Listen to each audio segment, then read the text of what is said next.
My girlfriend, 22, lives with her friend, 21, and I suspect there's something going on between them. Am I just being paranoid? I'm really scared now because if my suspicions are true, this living situation is going to get really complicated. Please tell me I'm just being crazy. Sorry if this is too much background. We're two couples living together. We both go to the same university. The apartment was originally rented by my girlfriend, Alexis, 22, for about 2 years. Our mutual friend Brooke is 22 years old, the apartment is big and expensive, and there were supposed to be 3 girls living there, but in the end one of the girls suddenly quit. They had planned to move to a cheaper place, but they had put a lot of effort into the apartment and really liked it, so they didn't want to leave. I offered to move in when the lease expired in May, so that we could split the rent and utilities. I was already spending a lot of nights here anyway, and both girls were fine with it. Shortly before I moved in, Brooke started dating my best friend Derek, which was cool because now both couples could hang out with their best friends, and the SOS was suddenly solved, which seemed perfect. Derek started coming over to spend the night a lot, and when his parents sold their house and left in October, he moved in temporarily. We didn't really push him to find a new place, because it helped us all a lot to split everything 4 ways, but again, only Alexis and Brooke were renting the apartment. The owner surprisingly said he didn't mind as long as we paid the rent, because we were always quiet. There were 3 things that made me feel something was wrong, but if it weren't for those things, I would never have made such an accusation, because Alexis is a sweet and shy girl, and Drake is like a brother to me. They didn't seem flirty, but as I mentioned before, the 4 of us were very close friends, so we were always together. The first thing is that on Mondays, Wednesdays, and Fridays, Brooke and I have morning classes, so we leave at 8 a.m. Derek and Alexis have afternoon classes, so it's normal for them to leave together, although they usually take separate rides. One day, I decided to wait for Alexis before her class ended, so I could surprise her. I watched everyone come out of the classroom, but Alexis wasn't among them. I texted her to ask where she was, and she replied that she had just finished class and was going home to study. I called her to make sure I hadn't just missed her, but there was no answer. I found that strange, because she had just texted me and it was taking her a long time to reply, which wasn't like her. She was a girl who was always on her phone. Later that day, I ran into Brooke, and she mentioned in passing that Drake was sick and that she was going to bring him soup or something. Without thinking, when I got home that night, I noticed that Alexa's car was parked in the guest parking spot, in the usual spot, because there are only 3 parking spaces in our building, so her car is constantly being moved around. I asked if she'd gone to class, and she fell silent, then sheepishly admitted that she'd skipped because she thought the professor sucked at explaining things, but she knew I hated her skipping and it had caused her grades to suffer, but she'd started to get better lately. I kissed her and told her I trusted her judgment, and she explained while doing the dishes that she probably wouldn't skip again because being bored at home alone was the worst. I laughed and we continued with our evening routine, went to bed, and as I lay there about to fall asleep, I suddenly realized that she shouldn't be alone, because Drake was homesick. Yes, she was still on the phone, so I suddenly woke up and asked her where Drake was today, because Brooke said he was homesick. She seemed taken aback by the question, but maybe that was because I was half asleep and suddenly woke up to a random question. She said he was here for a while in the morning, but went off to work.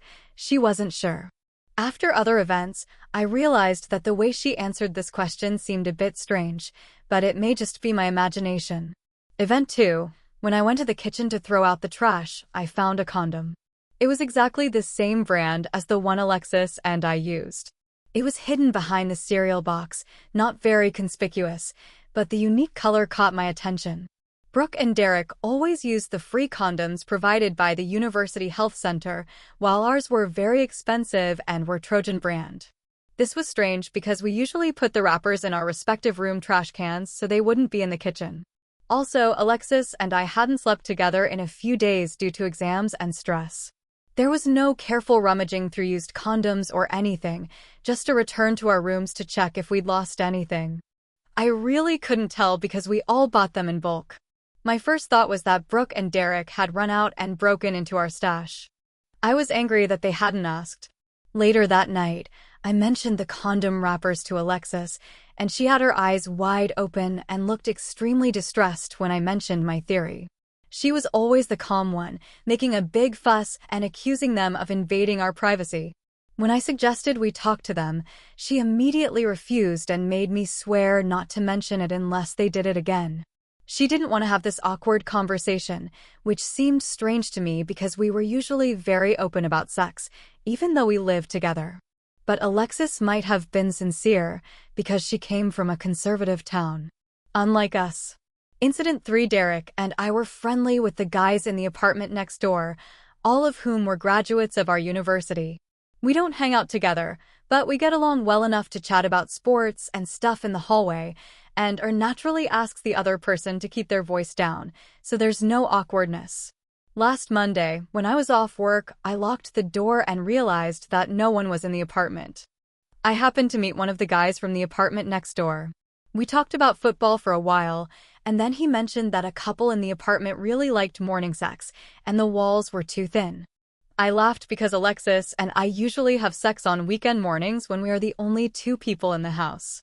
Brooke and Derek usually go to her parents' house for the weekend, which is about an hour and a half away. Later that day, the more I thought about it, the more I felt that we hadn't had weekend morning sex for about a month. It used to be in the evening or not at all. Did he mean weekdays? My heart sank a little. I kind of wanted him to explain, but the conversation ended.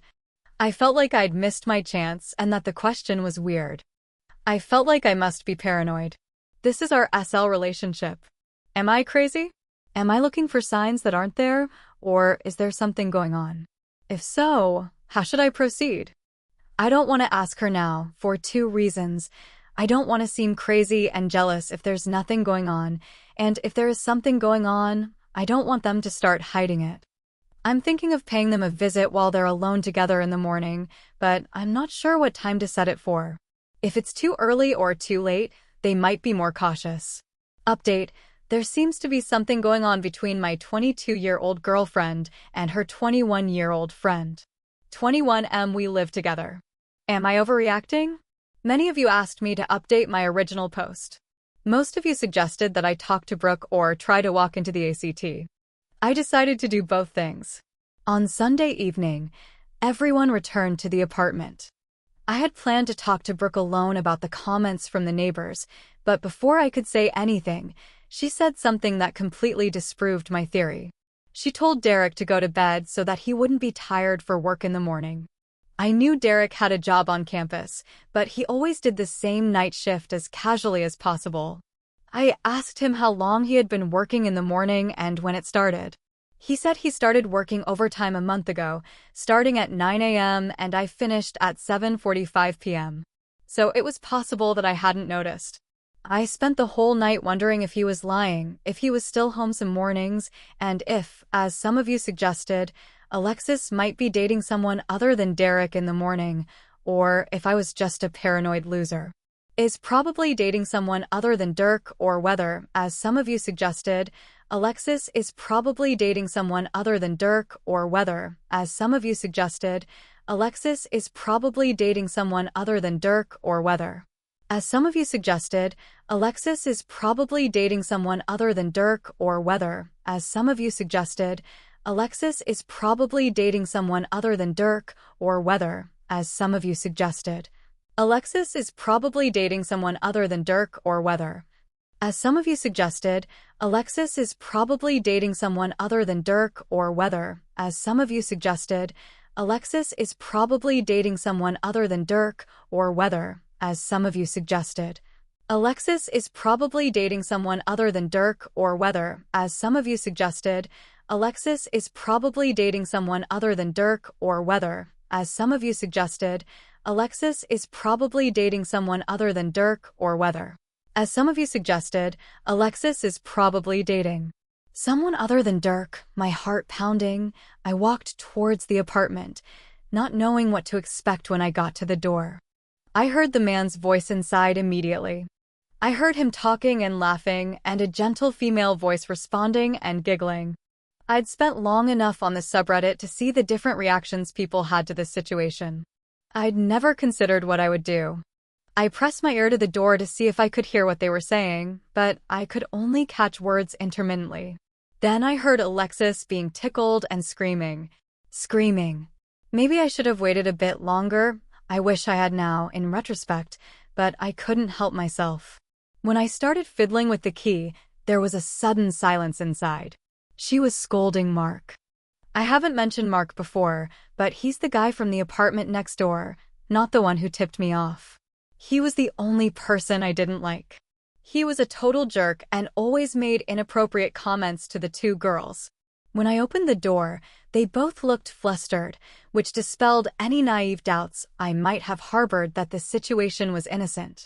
I was going to yell or demand answers, but it was embarrassing, and my eyes started to water, and I didn't want them to see that, so I said, "That's great, really," and stormed back to my car.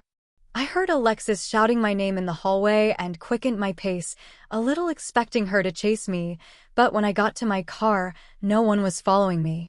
I drove to the park near the apartment and sat there in disbelief. My first thoughts were strange. How would my family take this? What would I tell them? My family wears Alexis like a glove. They joke about our wedding and often refer to her as part of the family. Then I started thinking about the living arrangements. Our final exams end in about 2 weeks. I can't move now. I'm applying for a highly competitive graduate program, and I can't let anything get in my way, certainly not this deception. I'm writing this at a friend's house, where I explained the situation to him, and he explained it to his parents, who welcomed me to stay in their home. I had to go home to get some clothes, and I plan to continue during this experiment. I know Alexis can't miss tomorrow. It took her over an hour to start bombarding my phone, but once she started, it was relentless. First, she asked me to come home so I could explain to her, but before I could respond, she sent another text pleading with me to come back because she was having an anxiety attack. I always help her through her rough times. Maybe I'm heartless, but all I can think is, you deserve it. She pauses for a moment, then says, "I don't know why you're so jealous. We were just hanging out." I waited. She sends a photo. I know it looks sloppy. Believe me, if I were you, I'd think the same thing. But we didn't do anything. He needed advice about a girlfriend problem. You have to believe me. No, I don't usually, but there was a strange satisfaction in watching a liar desperately trying to cover his tracks. But my stupid brain kept going back to the good times we had together, wondering if she was cheating, and then I wondered when it had started. But at the same time, I was worried that it had been going on for more than a month. That night, I got a text from a number I didn't recognize, from that nice guy next door. He explained that because the text was so long, he got my number from Derek. He was very sorry that I was going through this and said he could have told me earlier, but he wasn't sure. He said he knew his friend was dating a girl with a boyfriend, but didn't realize it until he found out the girl's name, as many of you suspected. This comment was his way of trying to give me the news, so yeah, I guess. Dude, I don't think Derek and Brooke know yet. I haven't texted them. I haven't found the right words yet. I know this will completely change our lives and our friendship. I think I should text them before Alexis draws a different picture. I want to know what the cool neighbor said when he asked for my phone number. I don't think he told them. Unless they're on her side, then they'll definitely say something, and then I'll lose my girlfriend and my friend. Any suggestions? Before Alexis draws a different picture, I want to know what the cool neighbor said when he asked for my phone number. I don't think he told them. Unless they're on her side, they'll say something. Then I'll lose my girlfriend and friend. Any advice on dealing with something like this, especially from those who have experienced it, please let me know. I don't have many friends to turn to except for the people I live with. Alexis, Brooke, and Drake are basically my family. Alexis and I have talked about spending our lives together, and I've never taken a girl as seriously as I have her. Editor, I'm touched by the support you've all given me. Please keep it coming. I may not be able to reply to all comments, but I will read every comment in both threads. Comment. I will let Derek and Brooke know soon, and I will try to follow up when I plan to update. 2I22 am suspecting my girlfriend is 22 and my friend is 21 and we live together. Am I overthinking this? Between the two posts and the comments in my inbox, I have a huge personalized collection of encouraging words that I refer to whenever I feel down. Admittedly, I have received a lot of advice from a lot of people recently, married, single, older, younger, and wow, I never thought the internet could give me so much support. I just want you to know that by simply typing some comments, you have already made a very real impact on someone's life. I have to say, it feels a little strange to have earned 6 Reddit gold medals and made the best of list just for sharing the worst day of my life. I've received a lot of messages urging me to join the Red Pill, and this experience has changed the way I feel about Alexis, not women in general. I've received some messages saying I wrote it so well, which is obviously fabricated. I just want to say a couple of things. I hope to clarify the last update. When I walked in, I wasn't sure what I was seeing. They weren't really there. They were just sitting on the couch, looking confused. It was suspicious, and it was obvious that it wasn't a coincidence that they were both silent. Update: I've been really busy lately because the semester is almost over, and I've been following most people's advice and buried my head in work. I spent a lot of time in the library as Alexis went there to post the final update. In the process, I realized how stupid I had been not to contact Derek and Brooke. I took screenshots of the texts from Cool Neighbors. P.S. Except for Mark, all the names have been changed. Because Derek called and texted me within minutes, it was obvious that he knew nothing. Meanwhile, Alexis texted begging me to see her. I felt bad, so I sent a text message to Derek saying I didn't want to talk, and then put my phone away and prepared to go to bed that night. In the morning, I got a text message asking me to meet him at my favorite restaurant, where he would treat me to dinner and assure me that no one would be there, not even Brooke. I hadn't had an appetite since what had happened, but the offer meant a lot to me and I really wanted to see him, so I decided to go after class. I arrived at the restaurant first, worried that Alexis might show up, but in the end she didn't. Derek came over and gave me a big hug, then said, "Man, things got a little crazy and dramatic." A lot of people think that Brooke might be taking Alexis's side or covering for her.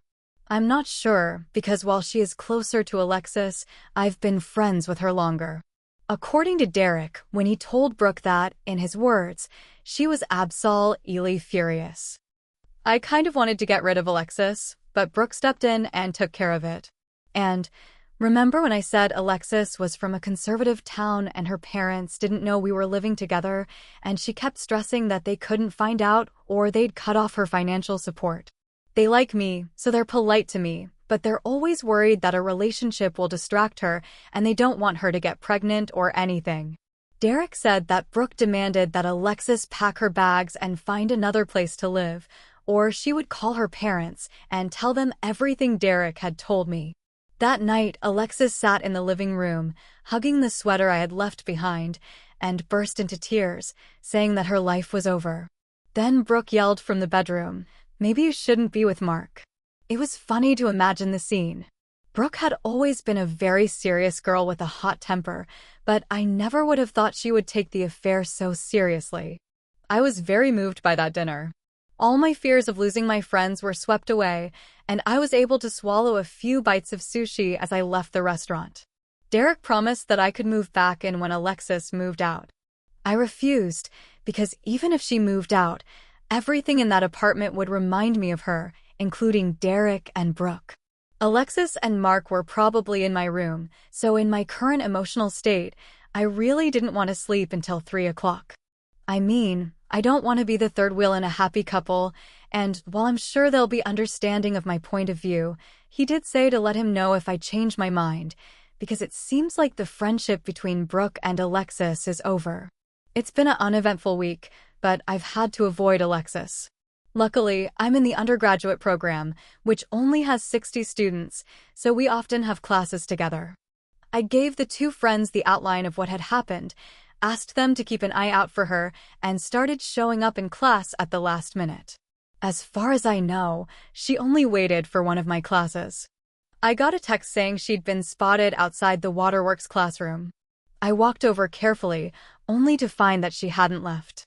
I really didn't want to take the risk of leaving, and that night she sent me a long Facebook message explaining everything from the beginning, which made me feel sick when I read it. I considered not reading it, but once I opened it, I only had two. She said that he had been very flirty with her in the hallway before, that he said inappropriate things to both girls, and that she tried to respond in a friendly way, but that it would definitely be perceived as flirting because he kissed her. Halfway through the conversation, one day she said she felt it was her fault for letting him into the car, and that this guilt made it impossible for her to refuse his future advances because she felt it was her fault and she had a hard time saying no to people. She said they only had sex 3 times and she hated it. He forced her, not raped, but I didn't say yes either. She planned to end the relationship during the conversation. When I walked in, she said she understood if I needed time and space, but she was willing to do anything to make it up and was willing to spend the rest of her life making it up to me, treating me like a king. I don't have to cook or do the laundry anymore. I can use her phone and password whenever I want. She also suggested we install the Life 360 app, which tracks someone's location by their phone, so I can always know where she is. She cut off contact with Mark and all her male friends, which I guess is just to be safe. Having sex whenever you want does sound pretty healthy. I didn't answer. I kind of wanted to let her keep Facebooking to see how things played out. She posted some dramatic statuses and lyrics about mistakes and forgiveness, and some songs from us, but I knew what kind of person I was and I didn't want to force myself to check her page or look through old photos, so I blocked her. A few hours later, Derek texted me to say she was crying and complaining loudly that you had blocked her. The happier news is that my homestay family is wonderful. I feel a bit guilty taking up their space, electricity bills, etc. So I offered to pay rent and some of the bills. I'm unemployed, but my family offered me a decent rent and food money. But it was rejected. Dad said, if you need more time, the first month is free. Then we'll talk. He winked. My friends told me they had hosted his and his sister's troublesome friends before, so it wasn't a big deal. Still, I was incredibly grateful because the neighbor was so nice. I called to thank him for everything he had done for me. I don't want to invite him over for dinner just yet, but I will. He apologized for not being able to stand Mark, not just because of what he did to Alexis, but also for a lot of other things that I don't want to go into. He told me that Mark has been unusually quiet in recent days and that he told another guy that he got dumped. I don't want to think about it, and that's all I'm going to tell you. I'll still be friends with Derek and Brooke, but I'll limit contact with them because they remind me of Alexis. I sent Brooke a message thanking her for getting rid of Alexis, and she said she would have done it whether I moved back or not. She'll let me know when Alexis leaves, so I can pack my things in the meantime. I spent a lot of time researching graduate school applications and hanging out with a guy I've been living with since earlier this week. I posted a message in my college Facebook group looking for a roommate for next semester, and I've already gotten a few responses. I'm going to wait until after finals to tell my parents about this because my mom will ask a million questions and I'm not in the mood to answer anymore. Thanks for all the messages. I didn't realize I'd get so much attention, and while it makes me paranoid, someone will recognize the story from the details and I need support. Holy shit, you guys updated 3 times. I'm 22. I'm suspicious that there's something going on between my girlfriend 22F and my friend 21M. We live together. Am I just being paranoid? Okay, I really wasn't going to update, but many of you urged me to, and after all the support I got after the final exams, I do owe you. Considering the circumstances, I did well, and everything just fell like a ton of bricks on me, worse than the initial insult. I deleted all the photos from social media, got rid of things that reminded me of her, and removed our songs from the playlist. We had been inseparable since we met, so it was more than 2 years' worth of memories. Long story short, it's been hard, but I'm desperate to get it all done before the new year. Long story short, it's been hard, but I'm desperate to get it all done before the new year. That cliché New Year's thing where someone meets me, I don't think I know anyway. A particular Redditor messaged me saying that Alexis might commit suicide because she's lost everything, her closest friends, her boyfriend, and her apartment. I know it seems like an overreaction, but I couldn't get it out of my head after reading it. Alexis' actions were absolutely horrible, but I felt like a final conversation might help me end it all better and maybe help her understand that it's completely over and let her move on with her life. So I planned to meet her before everyone went home for the holidays. A lot of you didn't want to talk to her, so I'm sorry to disappoint, but I had to do it. I texted Alexis that if you wanted, we could meet somewhere, but it happened, so please don't ask. She replied almost immediately, asking when and where we could meet at the cafe outside campus. When I arrived, she was already sitting at a table and got up to hug me. I waved her off, and she took a sharp step back like a kicked puppy. I felt awkward immediately, but I wanted to get it over with quickly. We engaged in some silly small talk. She asked me how I was doing, how my finals went, etc., but I sort of interrupted her and asked if she was unhappy in our relationship. Her eyes got really big and she said no. There were many times, and then she fell silent. So I asked her why she wasn't happy, and basically she repeated the story about not being able to say no, that he was too stressed out. I stopped her and told her to cut the crap and take responsibility, which might explain why she didn't kiss her until he interrupted her. But 3 times? Sex? Yes. No. She looked down, shrugged, muttered, "You're right, I know," and then she started to cry, saying she was so sorry that I could never understand how sorry she was. Then she asked if we still had a chance together, and I was kind of hoping, even though I told her not to. I just shook my head. I told her that she could still live with Derek and Brooke if she wanted, but she refused and told me that she already had plans to move in with another one of her female friends. The conversation went round and round as she tried to explain her actions, saying that she had trouble saying no to men because she was afraid of being seen as frigid, while I tried to get her to admit that the excuse was rubbish. I don't know why, I just really wanted her to stop using that excuse and admit that she had single-handedly ruined a relationship that had a bright future and could have been perfect, but she just wouldn't. She was always stubborn. In the end, I gave up. We parted amicably, and as I was leaving, she grabbed my hand and opened her mouth to say something, but in the end she shook her head and let go.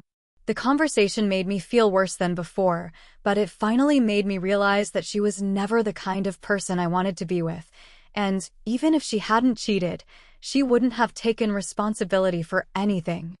I failed the course because the professor was incompetent, I couldn't find a job because of bad luck, and the internship failed because of bad luck, not because she worked hard, etc. I just never seriously considered this. I was probably still in the heat of love or something. Sometimes I feel like an idiot. So at this point I left the coffee shop and asked Derek to hang out. I ended up going back to the apartment, and even though Brooke was there, she mostly stayed in her room. We drank some beer and played some video games, which really cheered me up. We also talked about what had happened, and he admitted that they couldn't find a third roommate other than complete strangers, and they didn't want to move in, and once again invited me to live with them. I could tell he really wanted me to stay, and it made me feel guilty that they were the ones who had to take on the lease, so I accepted. I told them I needed to wait until Alexis had moved all her stuff out, even though the furniture had been there before I moved in, and I still didn't want to sleep in that bed. Brooke also intervened and yelled at Alexis for the situation, which was a heartbreaking thing for her to do, as it was obvious her stepdad had cheated on her mother. I told her that I really didn't mind and that she was welcome to another go if she got emotional. I also bought some food and drinks at a nice place near campus. Many of you are wondering what the other Mark did. Apparently he had to be harassed to pay the rent, claimed he couldn't afford any household expenses like dishwashing liquid, light bulbs, cleaning supplies, and often yelled in the middle of the night, then agreed to keep it down. But then went back to normal after a while. The standard jerk roommate, really cool. We talked a lot about Alexa's situation, but also about school and sports, which was actually quite fun. I finally told my parents about the situation, and as expected, my mom grilled me with 1,000 questions and cried several times. Going home was fun and made me feel better, but my brother got engaged on Christmas Eve, and given the recent events, I wasn't nearly as excited as he was, which made me feel like a terrible sibling. And now my family is talking about it when I'm not in the mood. Life isn't perfect right now, but I'm getting better. Alexis moved her out. I bought a second-hand bed and dresser from another student. I had my first class last week, and as cheesy as it sounds, it was really cool, hands-on stuff, and the professors are really cool. Derek and Brooke have been really supportive and haven't made me feel like I'm not needed, and I saw Mark in the hallway once, and he totally ignored me, and I ignored him, but the urge to punch him in the face was really strong. I think that feeling will go away with time. I almost want to confront him about it, but with someone like Will, a conversation like that wouldn't get anywhere, and it might just make me angrier. Sorry that this experience wasn't as exciting as the previous ones. Thank you for all your love and support. Reddit really helped me get through that rough time.